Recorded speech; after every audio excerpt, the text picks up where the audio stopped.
your neighbor Bob thinks, God, this neighbor guy, he's pretty great. And you offer your life as a sacrifice for your family and your neighbor. And then when you tell your neighbor that you love Jesus and you give your life to him and you invite him to a man night or a mass here at Transfiguration, he's going to be a lot more attuned to what that actually means for you in your life. And he's going to say, you know what, if this is what is making you such a good person and a loving and sacrificial person, yeah, I want to be part of that.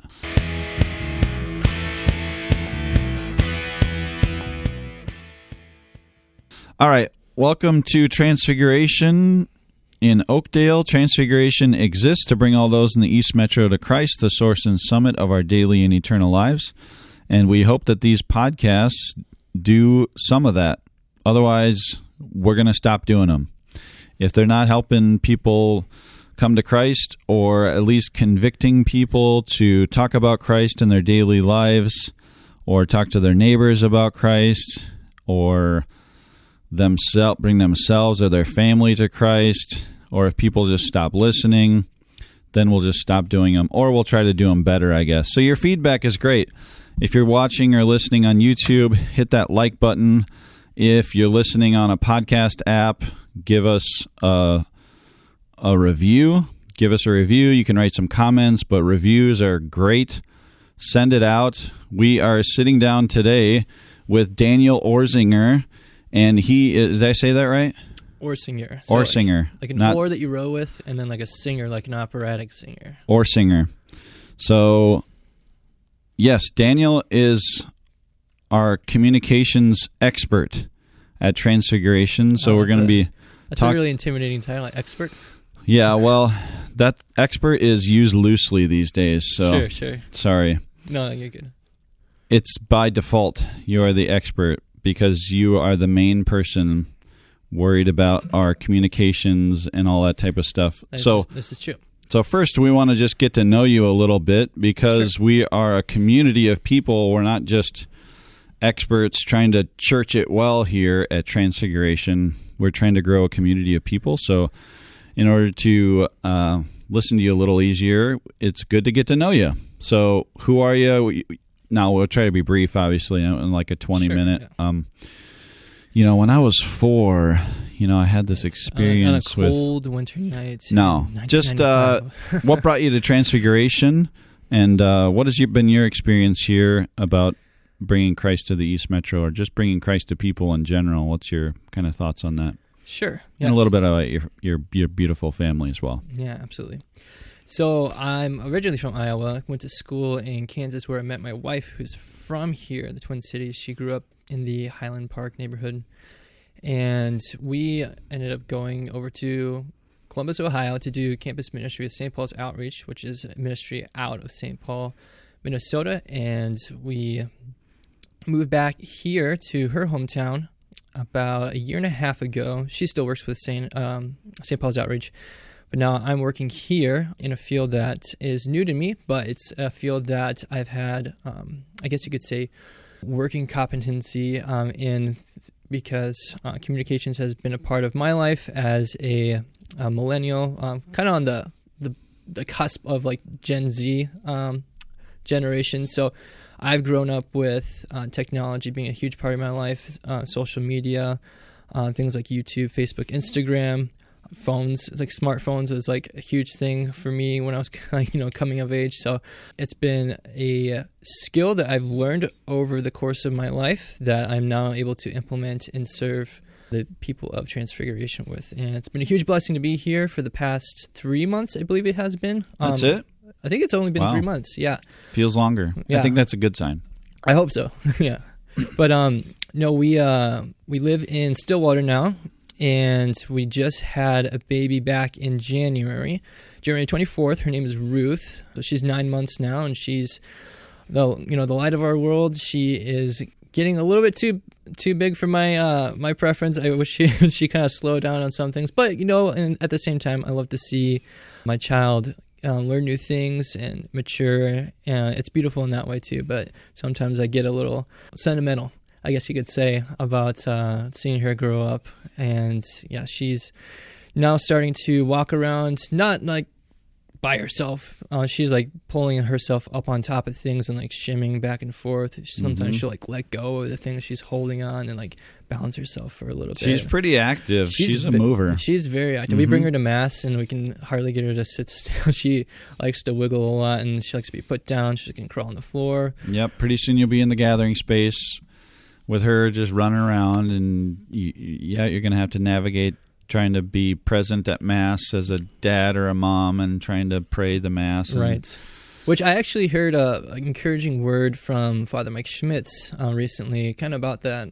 He had encountered a mother who was really distraught about kind of like missing the Mass, basically, because she was tending to her children who, I can't remember exactly how they were behaving. I hope that they were behaving well, but maybe just being kids and being a little bit of a distraction to her, like paying attention to the words that were being said at the Mass. But Father Mike Schmitz had encouraged her that like coming to Mass is about making an offering to the Father. Yeah. And he just pointed out the fact that she made an offering of like taking care of her kids in that moment to the Father. So I can take a little bit of consolation in that I'm not missing out completely when I go to Mass. Yeah, too much of what we think of Mass is been sold out to consumerism.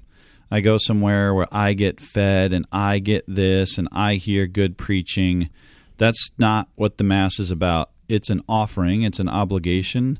We owe it to God. It's an act of justice. We talked about that on the podcast already. But it's an act of justice. I go to offer my thanksgiving. That's what the word Eucharistia means, is thanksgiving. I offer my thanksgiving to the Lord, and I agree. Yeah, what better way to do it than to offer it up and bring our kids?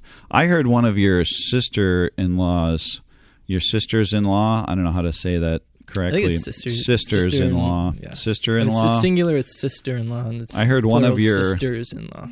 Yeah, one of your sister-in-law, just add an S somewhere, I'll edit it in, was quite difficult during Mass, and they have all turned out great. So there's some consolation there as well. Melinda was telling me that one time. I forget who it is, so I'm not going to name names, but one of them had a very difficult, would be acting out quite profoundly during even like the Eucharistic prayer. So, and they've all turned out to be beautiful souls and giving their life to Christ and very So we want to talk a little bit today about communications. What does it mean to communicate Christ? And sometimes we do a lot of that here through all of our stuff, and sometimes it feels a little bit too much like we're just a promotion thing. I joke with Father Erickson all the time, so sometimes it feels like the sham wow guy. Or I also joke with strangers about like, what do they do? And I say, well, I'm kind of in sales for a product that people don't really want, but they desperately need. So I'm kind of, and then they ask like, wait, what? Do you sell drugs? No, I don't sell drugs. No. But it's and especially in our culture today, like you said, growing up with cell phones, I think sometimes there is a temptation that like that's what we need to be on all the time. The church needs to be digital, and it needs to be on cell phones, and it needs to be in every single app everywhere that they're bombarded by church. But and maybe it's just because I'm not a millennial or Gen Z, I think the youngest one. Gen Z, is that the youngest? Yep, Generation Z. Yeah, maybe it's because I'm kind of on this barrier between that. I'm more of a Gen X person, but I also, so I didn't grow up with a cell phone. I got a cell phone when I was 21 or 22, and it was a dumb phone. I mean, I remember joking with someone that was showing off like the camera on their phone back in 2001 or 2002 or something. I was like, that is the worst camera ever. I don't even have a phone. Like phones make phone calls, It's like an 8-bit pixel. Yeah, it was just horrific. And she was like, oh, isn't this cool? I was like, no. Yeah. So that's probably the Gen Xer in me. I didn't grow up with the internet, But I don't think this is just because I'm a Gen Xer. I just don't think this is the way church is meant to be. It's not meant to be digital. Jesus didn't, Jesus didn't come into a digital world, and maybe if he did, he'd be on all the apps. But I think even if he was, he would still be actually meeting with people, Right. And I've kind of joked, but it's not totally a joke, that we should just kill our social media, and we should playfully make posts for 6 months that, just like a blank background with like white writing. We no longer have a social media presence. We are a church. Go talk to your neighbor about Jesus. We no longer have a social media, like a series of posts that say, don't share this post, share Jesus. Oh, snap, and it's weird that's like countercultural. But again, like I haven't really been overly converted. I definitely haven't been converted by a Facebook post ever. I mean, they're always like nice, and I think ours are good, and I think they're sending the message of Jesus.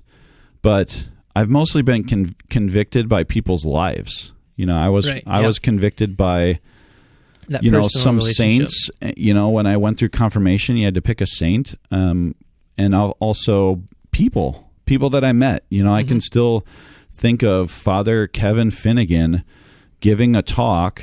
I was part of the Companions of Christ for a little while. I remember him giving a talk about when he met Jesus. And I don't remember like the details of it, but it profoundly impacted me because I knew Father Kevin and I really wanted that relationship with Jesus, and I didn't quite have it yet. I kind of intellectually understood all of this, and I was very committed to giving my life to him, but I didn't know the person. And one of the things, like you can't meet the person on Facebook. Right. You don't meet Jesus. You just get to like you can get convicted or see a nice little post. So, I mean, one of the big things we're trying to do here at Transfiguration is to have events where people actually can get together and be impacted by other people. So I'll let Daniel talk about some of those events. I'll probably chime in and give some other, of my Generation X opinions, but you may or may not like them. So, yeah, I don't even know who listens, who listens to our podcast. Is it Gen Z people? Is it podcasts are definitely not a Gen X thing, Right. Yeah. To listen to someone on a smart device for an extended period of time did not exist when I was a child.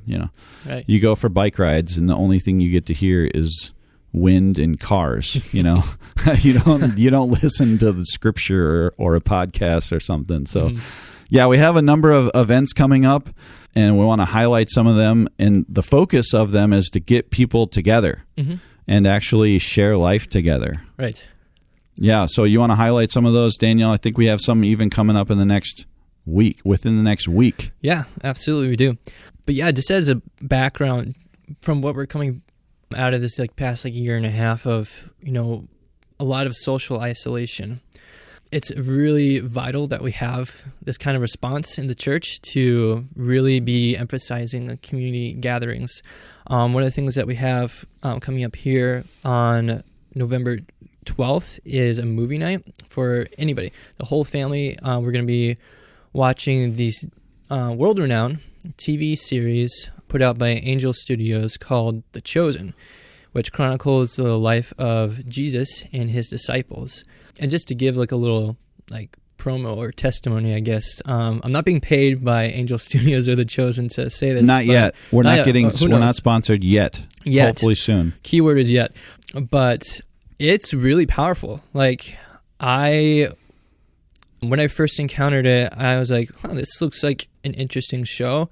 I didn't end up watching it right away, but when I sat down and watched it for the first time, I just remember feeling very much like I have a better perspective of who Jesus Christ is and was as a human being, as someone you can relate to.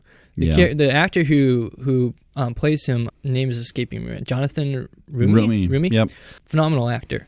And a Catholic dude, too. And a Catholic dude. Very, very devout Catholic guy, yeah. actually. He plays the part of Jesus in a way that I've never seen it depicted before. I'm a big fan of the movie Passion of Christ. I think Jim Caviezel did an amazing job with that role. But in this role, the way Jesus is depicted, it's very much someone that you feel very comfortable around. Someone that you feel like sees you and like gets you. The way he relates to his disciples and calls them is a way that you can imagine yourself maybe encountering Jesus. But not in a saccharine way.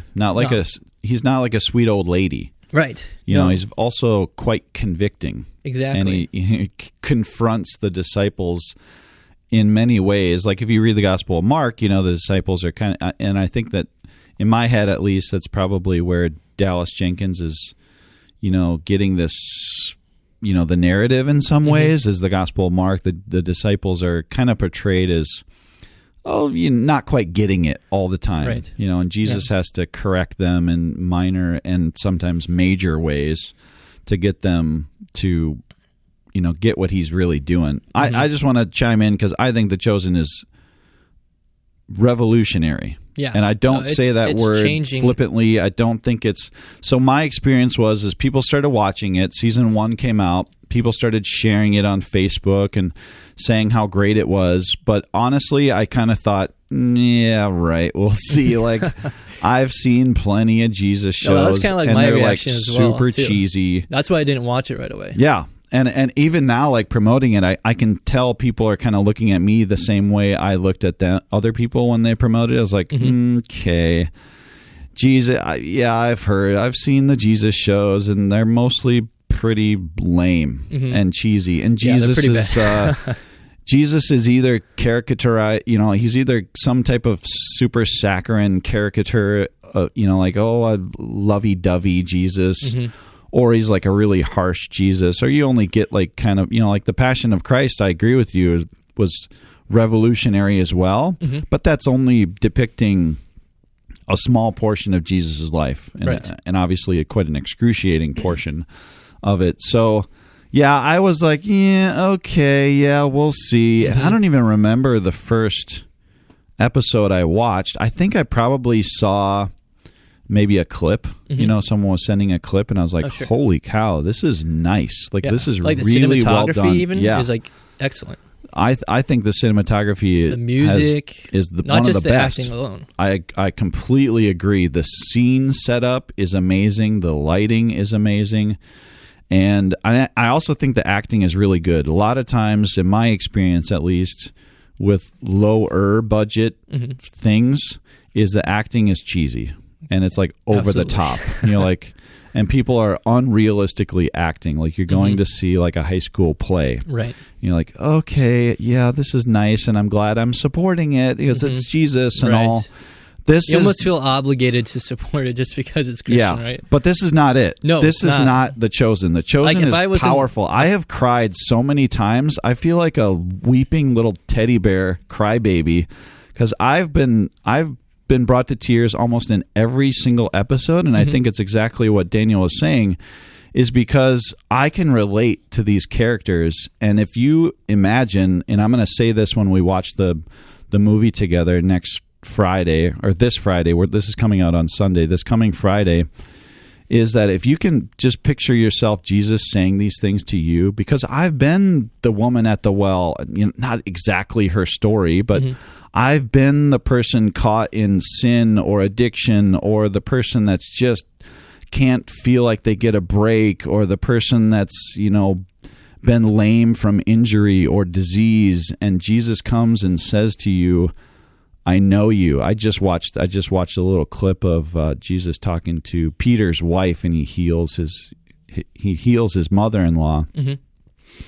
And he says to Peter's wife, you know, I see you. You know, it just like brought tears to my eyes, because you can imagine Jesus saying this to me. I see you. For me, this is it's probably because I love Ignatian prayer so much, this is really like an exercise in Ignatian prayer, to put ourselves in the story and to try to experience it. And I think the producers and writers do a ridiculously good job of trying to give that to the viewer. Mm-hmm. No, absolutely. That they're showing a story that is kind of glossed over a lot of times in Scripture. Mm-hmm. So, yes, come to this event. It's going to be super awesome. We're going to show it on a huge screen, like big. It's going to be a nice big screen. It's going to have good sound. I tested it out yesterday. This isn't going to be like your cheesy. Now, some of you might have 80-inch TVs at your house. It's going to be even bigger than that. Some of you might have nice sound systems at your house. This is going to be just as equal to that as well. And we get to watch it with community. You know, like we're going to talk about it afterwards. So this isn't just going to be a movie night and peace out. This is going to be a little bit more of a movie night and a discussion. Mm-hmm. And we're going to talk about it. Like, what does this really mean to you? How did this affect you? There's going to be tissues. We're going to have tissues. We're going to have popcorn, and we're going to have pizza, cheese pizza. So for those that don't want to eat meat on Fridays or observing the Meatless Fridays, Jesus Fridays. So it's going to be really, really awesome. Invite everyone. That's part of the thing with all of these events is we want you to be able to invite your neighbor. This is definitely one you can invite your neighbor to, and you will not be disappointed, especially with episode 1. Mm-hmm. It's going to be awesome. Yeah, and I would just say, like, even if you're not a Christian, like, you can really enjoy this show. Like I was saying earlier with the typical Christian TV shows or movies that come out, they're pretty cheesy, and, like, I would say anybody who's not a Christian can't really appreciate them too well. If you watch The Chosen from wherever background you come from, it's quality. So again, that's this coming Friday. So we're Sunday here. So this is coming Friday, November 12th at 7 p.m. And we're, like Justin said, we're going to be meeting in the gathering space. Yep. So bring your friends, bring your family, bring your neighbors, enemies. Yeah, bring your friends and enemies. Yeah, bring them all. So another thing I wanted to highlight that you mentioned, Justin, to have the emphasis on community. It's not just about people gathering together to do something. It's about experiencing relationships together. We're not all just coming here to watch the show. We're coming here to experience a relationship with one another and to dive more deeply into the body of Christ that is our identity, the church.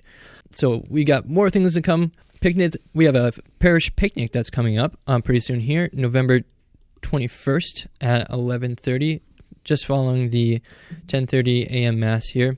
And one of the things that we're trying to do with that as well is have a dedicated space for us to share meals together. One of the things in my life, speaking personally here, that I hold very important is sharing meals with people. Whether that's you're sharing a nightly meal with your family, which is incredibly important, and I believe scientists back it up, especially for children, for their development to feel secure and successful. They actually tie a lot of their mental health and their connection with other people and their security, with social interactions, with having a regular time to check in with their family, which usually is a nightly meal. But in our way of life, in my family currently, one of the things that we love to do besides just having meals with our family is actually to open up our home to have friends in our community come into our home and share a meal together, and not just for the sake of sharing the meal, but also sharing that community aspect, learning to practice the sharing of our lives and extending a welcome for other people to share more deeply about their lives with us.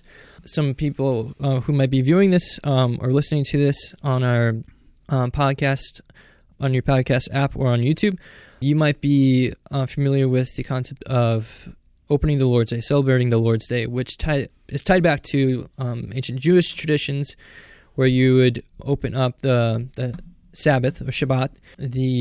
It's like 4 p.m. I believe, the night before the actual sundown, day. Sure. Sundown, yeah. And it's a way for us to set aside the concerns of the week, all the things that are going on, and to open up a time for us to dive into acknowledging who the Lord is in our life and giving Him thanks. Again, like sharing in that gift of being the body of Christ together. So November 21st, 11:30 a.m., right after the 10:30 a.m. Mass, we're going to have an opportunity to dive into the Lord's Day together and share that meal together as a community of Transfiguration. Is there anything else you want to contribute to that? Well, I'm contributing 6 egg bakes to that. Yeah, so 6 you better show egg up. bakes. It's gonna be we're not going to have good. donuts because apparently donuts, people just grabbed them and went home. So we're not having donuts this time. I'm making 6 egg bakes, and we encourage you to bring some food as well. If you don't want to eat a delicious egg bake, it's going to be delicious because I put a lot of cheese and sausage into my egg bakes. It's wonderful. So it's a hearty egg bake. Yeah, it's hearty. So come with your appetite. Yeah, come with an appetite. And it's harder to put an egg bake in your pocket and take it home and not have a community time here, at least to sit down with another family. So we encourage you just to sit down with another family. You're going to have to eat anyways, okay, people? You have to eat after church. And you can still get home to watch majority of a football game or whatever else. Maybe we'll even show some of the game here. Mm-hmm. But you're going to have to eat anyways, and your kids can nap a little bit after as well, and they're going to nap a little bit better with a cheesy, delicious egg bake in their bellies. But you can bring some food, bring some pastries, bring whatever else. If you want to bring something that needs to stay warm, we can plug it in and keep it warm in the kitchen. But yes, please stay.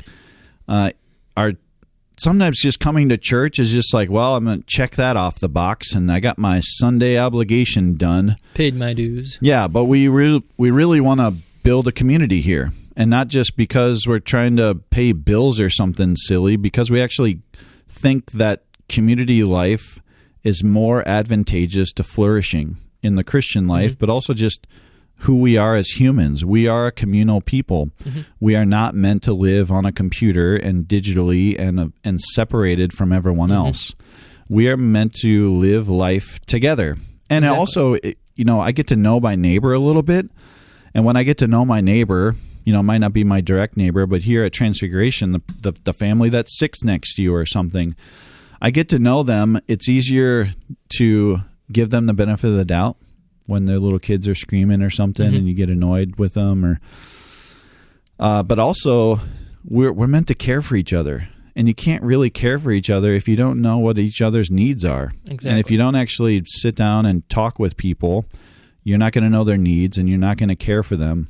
It's easy to just write a check, I made an offering to a charity, and that really just means writing a check for someone. I highly encourage you to actually, if you're going to do that, get to know people first, mm-hmm. and don't just write them a check, but invite them over for dinner. And this includes actual charities. If you're donating to Caring and Sharing Hands, go to Caring and Sharing Hands on a Thursday evening and wash feet, because that's what they do on Thursday evenings at Caring and Sharing Hands. And I forget why do I forget that lady's name? What's her name that founded Caring and Sharing Hands? I don't think I can help you out here. You know who I'm talking about? I don't know. She literally washes feet every Thursday evening of the poor and the homeless. Mary Jo Copeland. Yeah, sorry for you listeners yelling into your radio. Mary Jo Copeland founded Caring and Sharing Hands, and maybe it's called Sharing and Caring Hands. No, I don't know. I think it's Caring and Sharing Hands. But she washes the homeless feet on Thursday evenings, because she didn't want to just start a food shelf or a place that just feeds people, and you don't actually get to know them, and you don't actually get to be dirty with them a little mm-hmm. bit. So she did that for a reason. She just mm-hmm. didn't start a home where people can stay, or a place where people just literally just come in and grab food and leave. Mm-hmm. She's trying to convert some people there too, and she washes feet, the homeless's feet, on Thursday evenings, and you can be there with her and you can wash feet. I think you can wash feet with her too, but she might not do that anymore. She's getting a little old, but mm-hmm.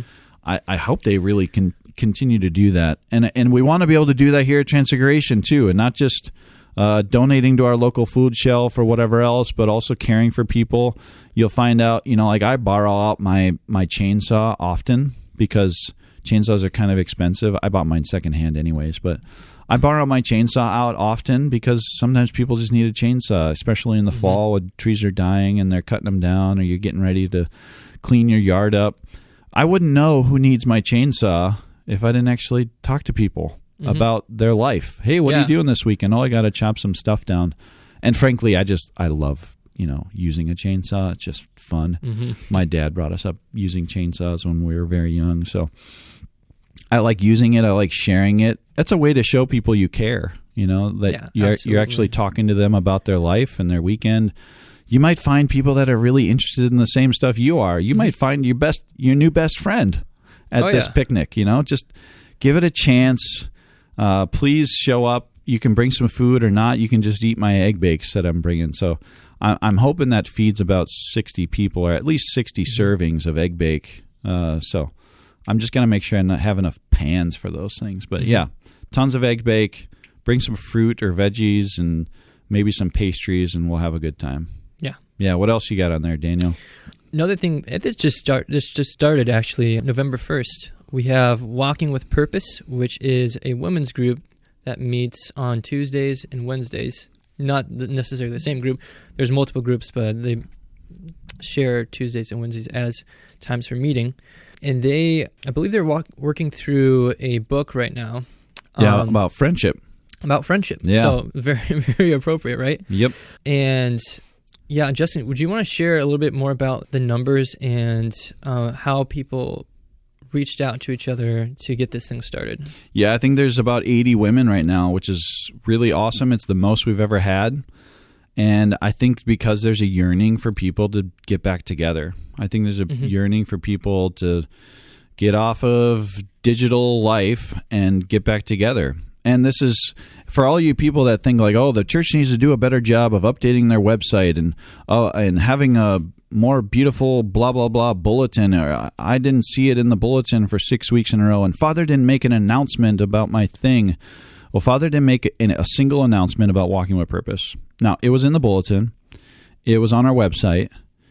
But the majority of these people, these women, this is a women's group. I think you mentioned that. Yeah. It's a women's group. And the majority of them are coming because they were invited by another woman. Wow, so revolutionary. Right. Wow, that another person talked to someone else and said, hey, I've found a lot of benefit from this group. These are groups that you're going to find benefit from. I found a lot of benefit from having a small group and being able to talk about things that actually mean something to me and doing a little bit of homework and coming together as women. And what do you want to join me? And a lot of people have joined because they've just been asked. Right. And not because, I don't know if anyone actually said, oh, I saw it on the bulletin or I saw it on the website. They said someone invited me. Wow. Crazy, huh? Yeah. No, that's something that you highlighted, Justin, that we need more these days. There's such a disconnect from people actually meeting face to face. It's like there's this weird nervous tension that's built up. And I think a lot of it has to do with we're so used to communicating over digital means, which, digital means in general aren't evil in themselves, but they can become disordered in the way we use them. And that is very much the case in our culture, not only here in the United States, but all over the world. We have lost touch of what it means to encounter another human being.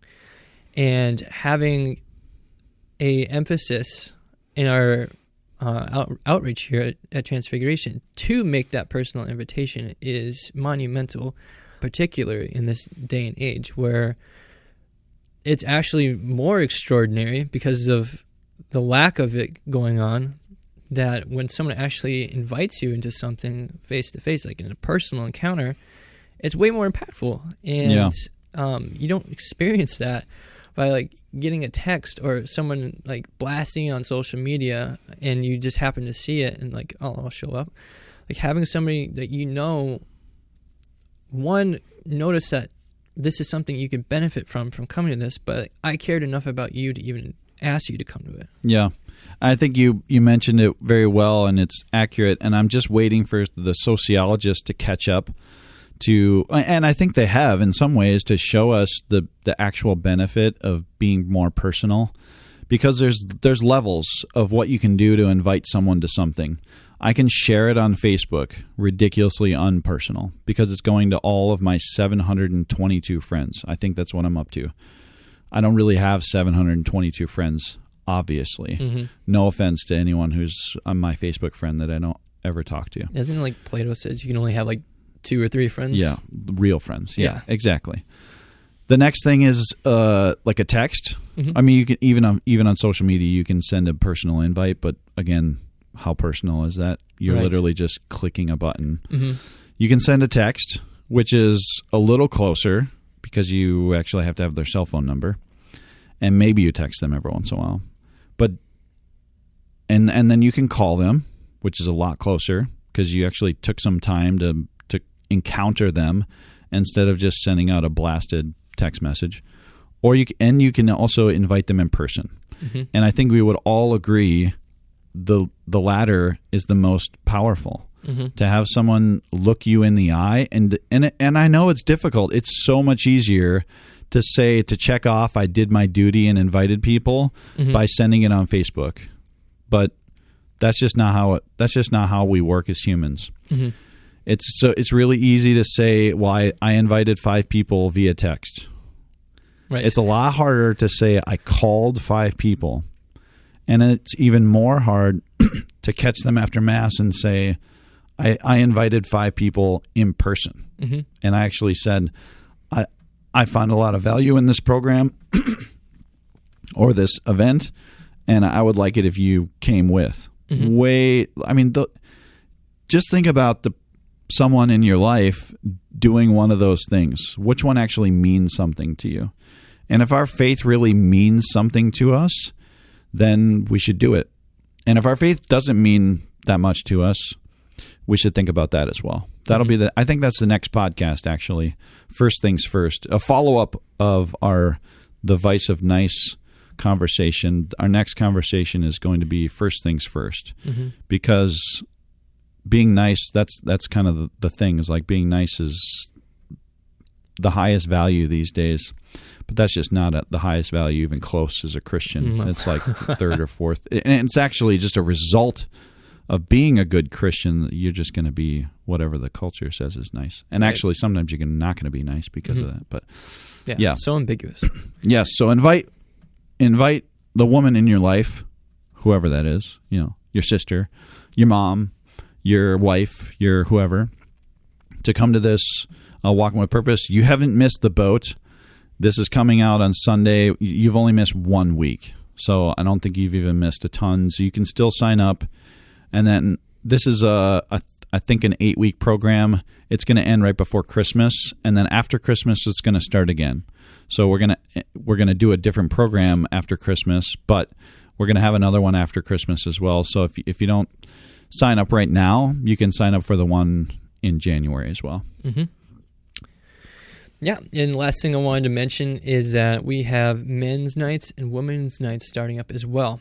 I haven't actually personally been to any of the men's nights here at Transfiguration, but in college and in my 2 years of ministry in Ohio, that was actually a huge emphasis in what we did in campus ministry. Like I said, I worked with St. Paul's Outreach, and one of our core charisms is brotherhood and sisterhood. And when I was a student, I actually came significantly deeper into my faith when I was invited to a men's night. When I came... Via Facebook? No, text not message, via or in person? How'd you get invited? I was invited. Well, like in person? Yeah. Well, wow, revolutionary people. It's crazy, right? Changing the world. Yeah. And I remember being there at the men's night and experiencing a type of brotherhood that I had never experienced before, because how often do just guys get together to talk about their faith? Hardly ever, right? At least into we could talk about football though. Yeah, we can talk about football. We can get really excited about football. We can go to games and scream our head off because of how much we love football.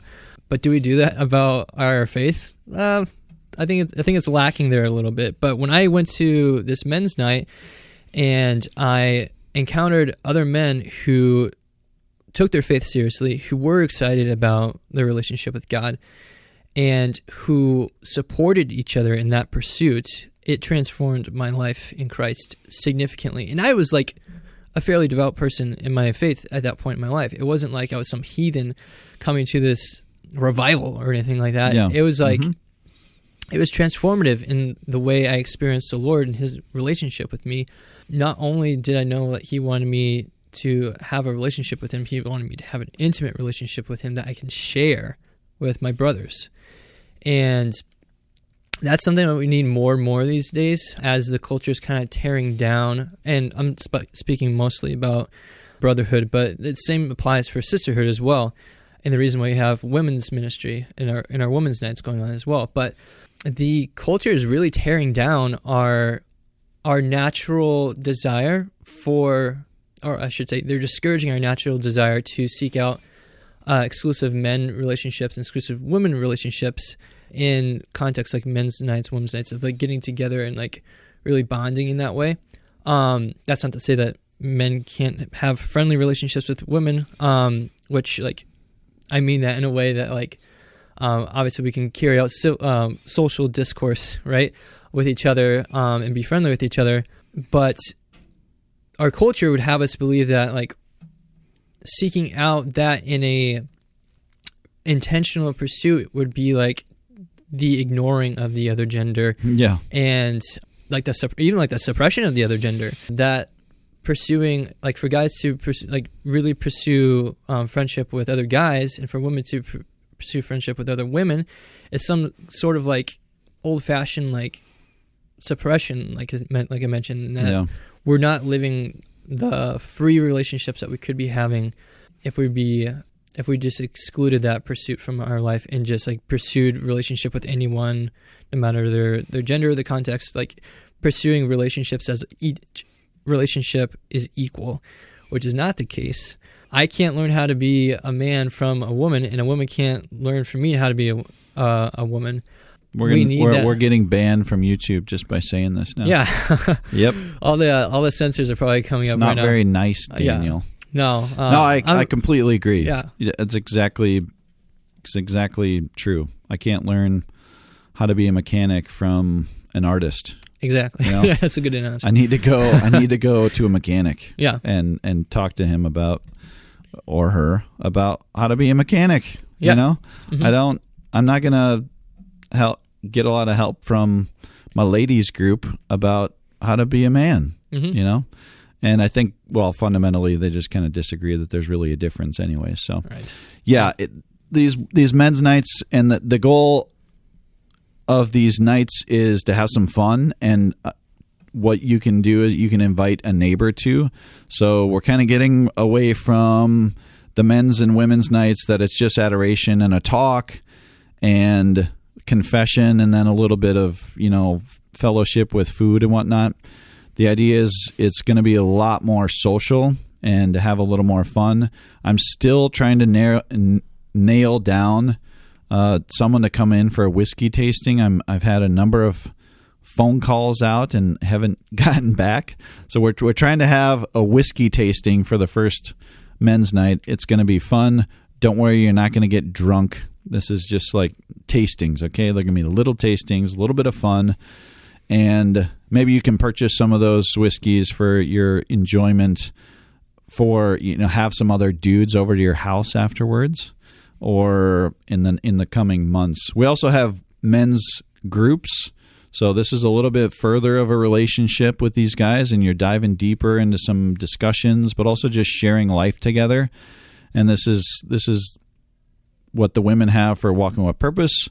The men are, walking with direction or something. Maybe we should call it something similar like that. I think we said the other day we're walking aimlessly. Nah, yeah. It was a joke. It's a joke. Yeah, it's a joke. We'll try to get away from like the men or buffoon jokes of The Simpsons or something. But yeah, walking with direction. Men are typically a little bit better with direction than the ladies with driving or something. Walking north, maybe we'll call it. I don't know. But yeah, this is similar, and I found a ton of benefit from having a small group of men. Just like I said, I don't have 722 friends. I have like 4 or 5 that I really need to invest in. And it reminds me of a scripture that the Companions of Christ kind of use as their motto is, look how they love, look at how Christians love. And, they'll know we're Christians by how we love each other. And I think it's kind of countercultural. People know we're Christians by what we're against. We're against abortion. Mm-hmm. We're against sexual immorality. We're against getting drunk. We're against this. You're anti-fun. Yeah, we're like anti-fun. But Christians essentially should be known by how they actually love one another. Mm-hmm. And not the entire world, but actually how they love each other.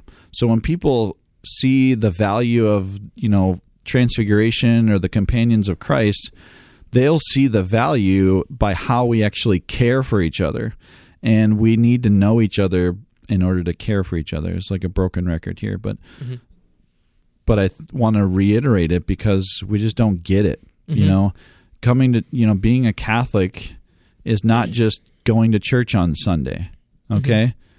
Anyone can, a Muslim, an atheist can come to church on Sunday, by the way, but they're not living that life, and they're not loving each other, and they're not sharing in life together and believing what we believe. Just showing up at church requires no belief. It just requires a time commitment, for goodness sakes. You just have to show up. Me watching a show doesn't require that I actually care about the show. Just flip it on. I'm not believing in what this show is purporting to believe or teach or anything else. I'm just using it as an entertainment or something. Right. And we can't use church or mass on Sunday as the same thing. They'll know we're Christians by how we actually care for each other and how we love each other, and we give our lives for the sake of each other. Love is about sacrifice. I can't just love my wife by showing up. I have to sacrifice some of my life and my time. And I think that also gets back to our communications here. It's not a sacrifice to post something on Facebook. It's nice, and it might, lift someone's heart a little bit that day, but it doesn't take much of a sacrifice for me to retweet something, It takes a lot more sacrifice for me to call someone. It takes a lot more sacrifice for me to go to their house, and invite someone has a baby and go to their house and bring them some food. And that's a real act of love because it's a sacrifice out of my life to go bring some food to this family or share life together. Right. Exactly. It's so much easier for me to just sit at home and do nothing and never talk to anyone. But I got some news for you. That's not loving other people. That's not what we're meant to do. We're not meant to just survive. Right. Christians and Catholics especially are not meant to just survive this big evil world. We're actually meant to transform it by other people seeing how we love each other, and then that'll transform their lives as well. Absolutely. Any final parting thoughts or shout outs you want to give to anyone? I want to give a shout out to my parents, Dave and Ann Orsinger, who I'm going to be visiting here this evening. I'd like to give a shout out to Father Erickson, who's on vacation right now. You listening on vacation, Father? Now you better be. While you're sitting on the beach or whatever you're doing. I'm guessing you're sitting on the beach. Yeah. He likes beaches. He likes hot weather. Yeah, we. I'll leave it at this, Father Erickson, if you are listening. We have a couple of surprises in store for you next week. Oh, yeah, you're gonna love it. Yeah, you're gonna get a good time out of it. Either you're going to be excited for your next vacation or you're never going to go on vacation again. And I think actually we're going to have a podcast next week about our week without Father Erickson. Hopefully it'll be fun and entertaining, and we might poke some fun at him a little bit, but it's all in love. It's all because we wouldn't even talk about him if we didn't like him. We'd just leave or something. I don't know. Right. Yeah. Thanks a lot, Daniel. This has been a great conversation. If you want to share this podcast, you can share it, but I encourage you more so to actually go talk to some people and get to know them a little bit. Get to know your neighbor. You don't have to talk. You don't have to tell them that Jesus saved your life the first conversation you have. Yeah, you just say, "Hey, Bob." hey, Bob, looks like you got a dead tree there. You mind if I help you cut it down? And then your neighbor, Bob, thinks, God, this neighbor guy, he's pretty great. And you offer your life as a sacrifice for your family and your neighbor. And then when you tell your neighbor that you love Jesus and you give your life to him and you invite him to a man night or a mass here at Transfiguration, he's going to be a lot more attuned to what that actually means for you in your life. And he's going to say, you know what, if this is what is making you such a good person and a loving and sacrificial person, yeah, I want to be part of that. Mm-hmm. I want to be part of what is helping you to be such an awesome neighbor. Mm-hmm. And that's what it's all about, that's people. Exactly right. And it's not that difficult. Go, help your neighbor pick up their leaves or whatever else. And you don't even have to be thinking the whole time, I got to talk to this guy about Jesus. I got to talk to this lady about Jesus. No, just love them. Just love them. Just do it. Yeah, just do it.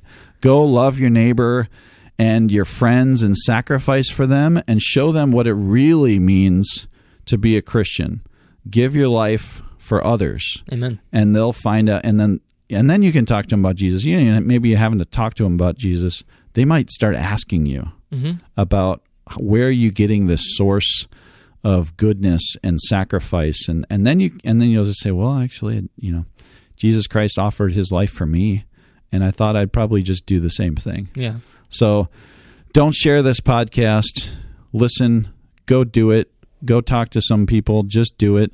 Talk to people about Jesus, but offer your life as a sacrifice for your family first as your primary obligation, and then to your neighbor as well. Peace.